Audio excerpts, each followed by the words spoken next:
제가 아내 몰라 2억 5천만 원을 비트코인에 투자했는데요. 매일매일이 지옥입니다. 여보, 통장 잔고가 왜 이렇게 없어? 사실 그 돈 모두 비트코인에 넣었어. 미안해. 김서방, 우리 딸한테 들었네. 앞으로 어떻게 할 건가냐? 장모님, 한 번만 더 기회를 주세요. 1억만 좀 빌려주십시오. 아저씨 50대는 일용직으로 안 받아줘요. 그 뭐 벽돌 하나라도 들 수 있겠어요? 차라리 장기를 파세요. 비트코인이 문제가 아니야. 부동산 까 투자한 건 어떻게 할 거야? 당신이 다 책자져. 당신 결정이잖아. 하느님, 저는 저희 가정을 지키고 싶습니다. 저는 어떻게 해야 하나요?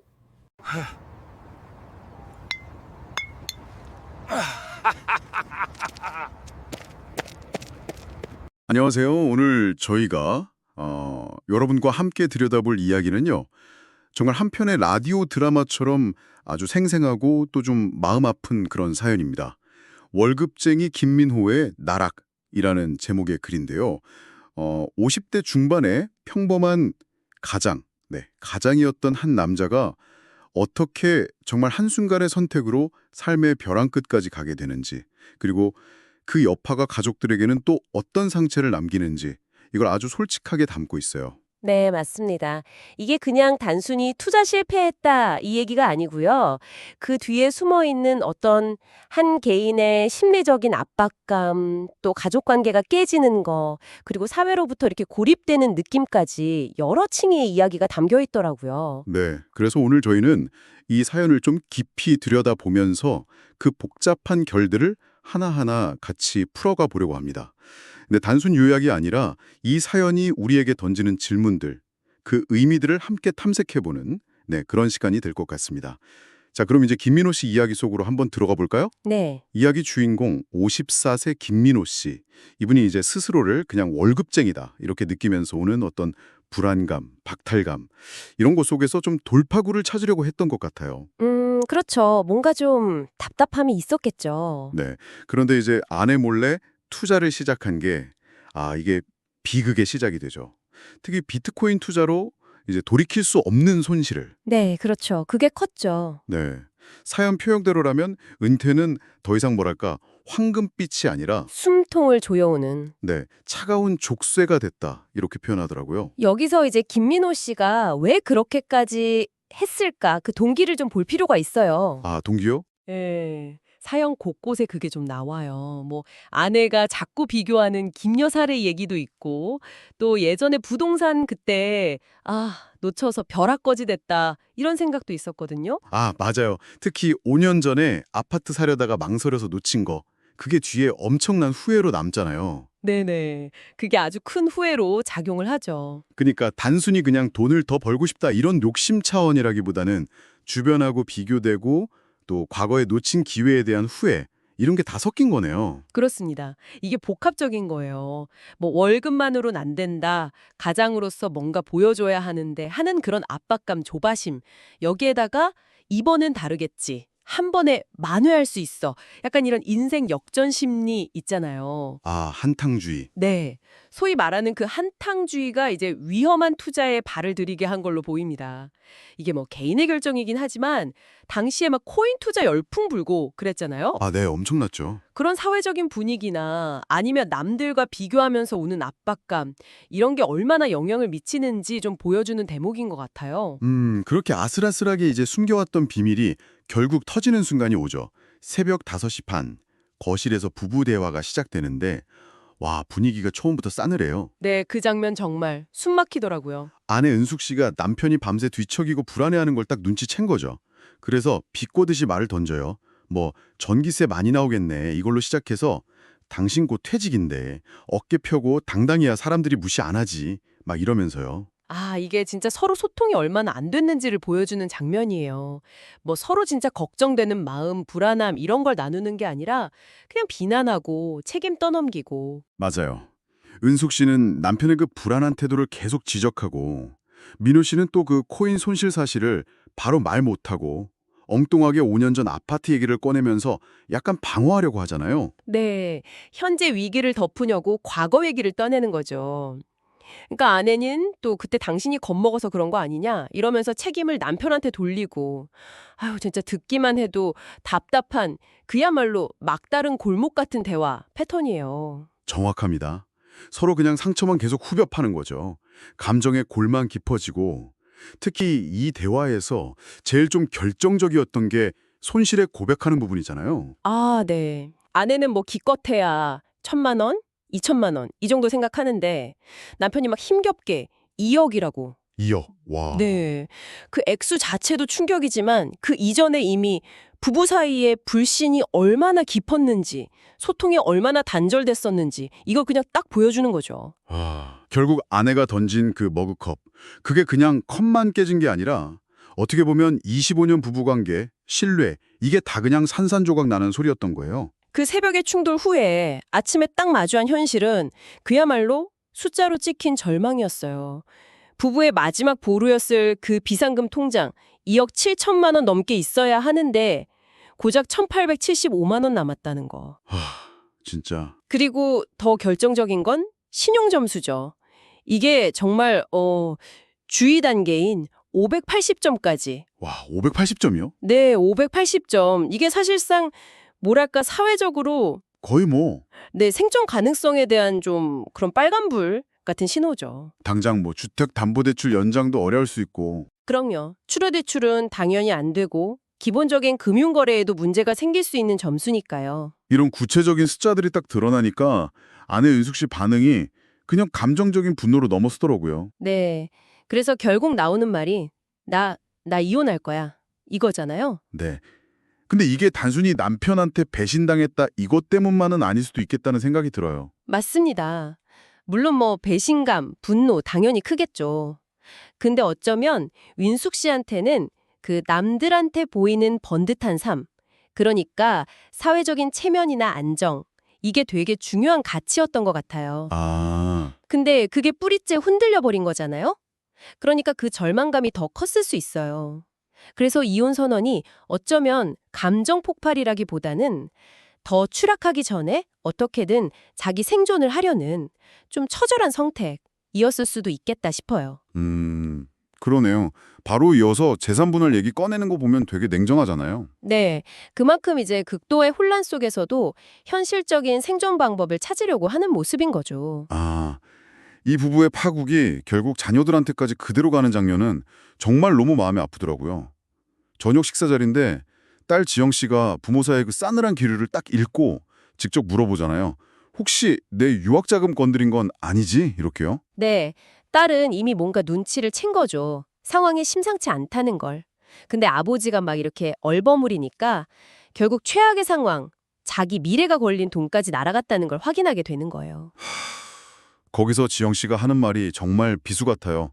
아빠랑 엄마 둘 다 나한테 아버지 어머니라는 이름의 짐이야. 와, 정말 충격적인 말이죠. 사연 보면 2년 전에 아빠가 런던 최고의 대학 보내줄게 막 이랬던 약속도 나오는데 네. 그게 다 빈말이었다는 걸 알게 된 딸의 그 배신감, 절망감, 이게 너무 느껴져서 더 안타까웠어요. 그렇죠. 부모의 실패가 자녀한테는 그냥 돈 문제가 아니라 미래에 대한 희망 자체를 앗아가고 심지어 부모라는 존재 자체를 짐으로 느끼게 만드는 그런 순간인 거죠. 이건 정말 그냥 한 가족의 비극? 이걸 넘어서는 문제 같아요. 맞습니다. 세대 간의 신뢰가 어떻게 무너지고 단절될 수 있는지 보여주는 되게 심각한 문제죠. 부모의 경제적인 실패가 자녀의 인생 계획을 망가뜨리는 걸 넘어서 정서적인 유대감마저 파괴할 수 있다는 거니까요. 반면에 아들한테는 일단 숨기잖아요. 네, 그것도 참 어떻게든 이 위태로운 현실을 좀 봉합해 보려는 또 다른 방식일 수도 있고요. 상황은 점점 더 나빠지죠. 은소 씨가 결국 재산 분할 요구하면서 민호 씨한테 집에서 나가라고 하잖아요. 나갈 사람은 당신이야 이러면서. 네, 거기다가 주말에는 장모님까지 오셔서 맞아요. 장모님까지. 네, 주제를 모르고 탐욕을 부렸다. 당장 이혼해라. 막 이러면서 사위를 그냥 대놓고 실패자로 몰아세우죠. 야, 이 장면은 김민호 씨가 겪는 추락이 단순히 돈 문제가 아니라 사회적인 관계망 속에서 완전히 고립되는 과정이라는 걸 보여줘요. 아내한테 버려지고 처가로부터도 실패자로 낙인 찍히고 가장 남편이라는 사회적 역할, 정체성 이걸 다 박탈당하는 거죠. 결국 그가 짐 싸서 도착한 곳이 1.5평짜리 영등포 고시원이잖아요. 네, 1.5평 고시원. 그 공간 자체가 그의 추락한 현실, 사회적 고립을 너무나 상징적으로 보여주는 거죠. 이건 뭐 단순한 이사가 아니라 거의 사회적 추방에 가까운 거예요. 정말 사회적 죽음이라는 표현이 딱 와닿네요. 가족, 집이라는 가장 기본적인 울타리를 그냥 다 잃어버린 거니까요. 근데 또 아이러니하게 아내는 아들한테 아빠 없는 이유 설명할 때 큰 실수, 아파트 대출 연장 문제 때문에 잠깐 나간다. 뭐 이렇게 둘러대잖아요. 네, 그렇죠. 이런 상황에서도 체면 차리려는 모습이 참 씁쓸하더라고요. 그게 참 인간의 복잡한 면인 것 같아요. 모든 게 다 무너져 내리는 파국 속에서도 특히 자녀 앞에서나 아니면 다른 사람들 앞에서는 어떻게든 괜찮은 척, 별일 아닌 척 하려는 심리가 작동하는 거죠. 외부 시선을 계속 의식하는 거군요. 네. 근데 뭐 그런 임시 방편적인 설명이 과연 아들에게 얼마나 통했을까? 그건 좀 의문이죠. 한편 남편을 그렇게 내보낸 후에 은숙 씨의 행보도 좀 인상 깊었어요. 남편 흔적 싹 지우고 아무 일 없다는 듯이 그 동창 김 여사 만나잖아요. 아, 네, 그 장면. 그러면서 남편 상황을 막 새로운 사업 구상 중이다. 지방 출장 갔다. 이렇게 아주 능숙하게 꾸며내요. 와, 어떻게 보면 진짜 대단한 연기력인데. 네. 그 장면은 은숙 씨가 그 사회적 체면, 이걸 얼마나 중요하게 생각하는지, 또 그걸 지키려고 얼마나 애쓰는지를 보여주는 거죠. 아마 그 김 여사로 대표되는 외부의 시선이 자기 가치를 확인받는 어떤 거울 같은 거였을 거예요. 아. 그래서 무너진 현실을 필사적으로 감추고 성공한 중산층 아내라는 그 역할을 계속 연기하는 거죠. 하지만 그 연극이 끝나고 혼자 남았을 때는 현실의 무게가 확 덮치잖아요. 카페 나와서 혼자 걸으면서 아, 내가 승리한 생존자가 아니구나. 4억 2천만 원 담보대출이랑 불안을 혼자 다 떠안은 그냥 또 다른 희생자구나. 이걸 깨닫기 시작하는 것 같더라고요. 네, 맞아요. 집으로 돌아와서 20년 된 가족사진 찍는 장면은 이건 어떤 의미로 봐야 할까요? 굉장히 복합적인 감정이 담긴 행동 같아요. 표면적으로는 과거랑 단절하려는 거겠죠? 실패한 남편, 파탄난 가족 관계, 이런 걸 부정하고 지워버려는 시도. 근데 또 동시에 그 사진은 자기가 지키고 싶었던 어떤 행복했던 시절, 어쩌면 스스로 만들어낸 환상일 수도 있는 과거의 상징이기도 하잖아요. 그렇죠. 그걸 찢는다는 건 결국 지울 수 없는 상처, 트라우마를 역설적으로 보여주는 걸 수도 있어요. 그녀의 승리라는 게 결국은 깊은 고독과 불안이라는 대가를 치른 상처뿐인 영광인 셈이죠. 한편 모든 걸 잃고 고시원에 내몰린 김민호 씨. 이분한테 남은 마지막 희망은 재취업이었을 텐데 근데 현실이 너무 냉혹해요. 헤드헌터랑 통화하는 내용이 나오는데 이게 너무 현실적이라서 더 비참하게 느껴지더라고요. 네, 50대 중반이라는 나이, 대기업 부장 출신이지만 사실상 불명예 퇴직이나 마찬가지인 상황, 그리고 결정적으로 낮은 신용점수에 가정불안 문제까지. 헤드헌터가 제안하는 자리가 과거 경력과는 너무 동떨어진? 냉동창고 물류관리 팀장, 월 300. 아니면 성과제 보험 영업 이런 거잖아요. 네, 그렇죠. 심지어 헤드헌터가 그러잖아요. 솔직히 말씀드리면 김 부장님 신용 문제나 가정 쪽 이슈가 이미 업계에 좀 알려졌습니다. 죄송하지만 김 씨는 지금 저희 고객사들 입장에서 명확한 리스크입니다. 와, 이 말 듣는데 정말 숨이 턱 막히더라고요. 그렇죠. 명확한 리스크? 이 표현 하나가 지금 우리 사회가 실패를 어떻게 바라보는지를 딱 보여주는 것 같아요. 과거에 뭘 했던 능력이 어떻든 현재의 신용점수, 평판 이런 숫자나 꼬리표가 그 사람 가치를 그냥 재단해버리는 거죠. 네. 특히 중장년층이 한번 직장에서 밀려나거나 재정적 위기를 겪었을 때 다시 일어서는 게 얼마나 어려운지, 사회 안전망이 얼마나 취약한지 보여주는 정말 씁쓸한 단면입니다. 이건 개인의 실패를 넘어서는 구조적인 문제도 같이 보게 되네요. 네, 그런 생각도 하게 되죠. 결국 이혼 절차도 마무리됩니다. 변호사한테 이혼 조정합의서 최종 확인 전화를 받는데 25년 결혼 생활이 정말 그냥 서류에 도장 찍는 업무처럼 너무 허무하게 끝나는 순간이에요. 그리고 며칠 뒤에 고시원 침대에 누워서 무심코 코인 시세를 봤는데 자기가 손절매했던 시점보다 훨씬 올라 있는 걸 발견하죠. 정말 잔인한 아이러니죠. 네. 일주일만 더 버텼더라면 이런 생각이 왜 안 들겠어요? 그렇죠. 들 수밖에 없죠. 근데 만약에 버텨서 돈을 좀 회복했다 한들 재정적인 결과는 좀 달라졌을 수 있겠죠. 하지만 이미 부부 관계는 파탄났고 자녀들하고 신뢰도 다 무너졌잖아요. 네. 돈을 되찾는다고 해서 이미 깨져버린 관계, 잃어버린 시간, 깊어진 상처 이런 게 회복될 수 있었을까요? 그럴 것 같지는 않네요, 정말. 그렇죠. 그래서 마지막에 민호 씨가 결국 아무도 이긴 사람이 없었구나. 이렇게 혼잣말하는 장면이 더 깊은 영혼을 남기는 것 같아요. 맞습니다. 그게 이 사연의 어떻게 보면 핵심적인 메시지일 겁니다. 돈 잃고 모든 걸 빼앗긴 김민호 씨. 돈이랑 집은 지켰지만 깊은 고독과 불안 속에 남겨진 아내 은숙 씨. 그리고 부모의 실패로 상처받고 미래에 대한 불안감을 안게 된 자녀들까지. 이 이야기에는 정말 진정한 승자가 없어요.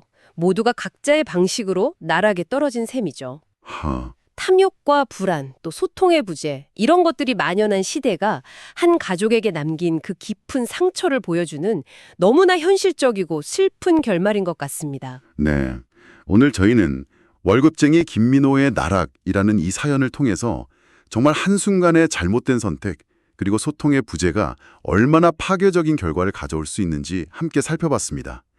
성공해야 한다는 어떤 사회적인 압박감, 한번 쌓인 불신이 어떻게 관계를 망가뜨리는지, 또 실패했을 때 다시 일어서는 게 얼마나 어려운지 정말 많은 생각을 하게 만드는 그런 이야기였네요. 네, 이 사연은 단순히 투자는 신중해야 한다 뭐 이런 교훈을 넘어서는 것 같아요.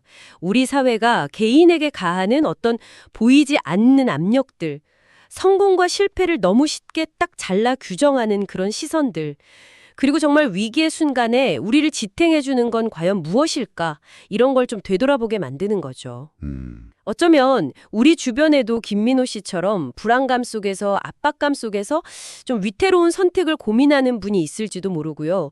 혹은 은숙 씨처럼 관계 위기 신호를 애써 외면하고 있는 경우는 없을까요? 네. 오늘 이 사연 들으시면서 여러분 각자의 삶, 또 관계를 한 번쯤 이렇게 비춰보는 계기가 되셨기를 바랍니다. 김민호 씨 가족의 이야기가 던진 여러 질문들, 그 답은 아마 우리 각자의 마음속에서 찾아야 할 것 같습니다. 이것이 오늘 저희가 여러분께 남기는 마지막 생각할 거리입니다.